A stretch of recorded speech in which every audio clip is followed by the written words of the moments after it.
वालेकुम, आप देख रहे हैं के न्यूज़ HD। मैं हूं हारिस अली शाह गिलानी। चलते हैं आज की अहम खबरों की तरफ।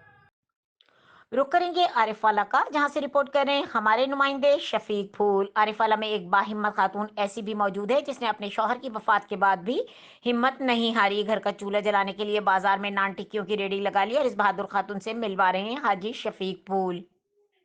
ये है आरिफ वाला रेशम गली की रैशी शबाना बीबी, जो अपने बच्चों को बाप की तरह पाल रही है। शबाना बीबी ने शौहर की वफात के बाद हिम्मत न हारी, मसरूफ तरीन बाजार रेशम गली में नान टिक्कियों की रेडी लगा ली।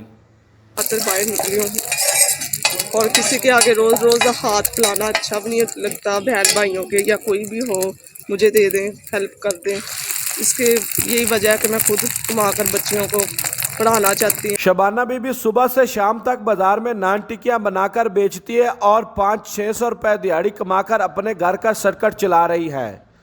शहरी खतून के हाथ की बनी हुई चटपटी टिक्कियाँ खाने के साथ साथ मेहनत कश खतून के हिम्मत और हौसले को भी दाद देते हैं। दुकानदार आ रहे हैं, सालन लेके जा रहे हैं, माशाल्लाह बिल्कुल ऐसे जैसे घर का टेस्ट है।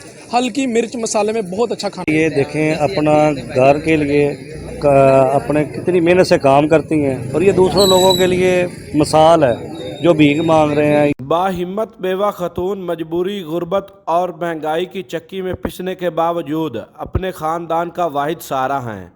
मजीद खबरों और अपडेट्स के लिए हमारे साथ रहिएगा। तब तक के लिए अपना ख्याल रखिएगा। अल्लाह हाफिज।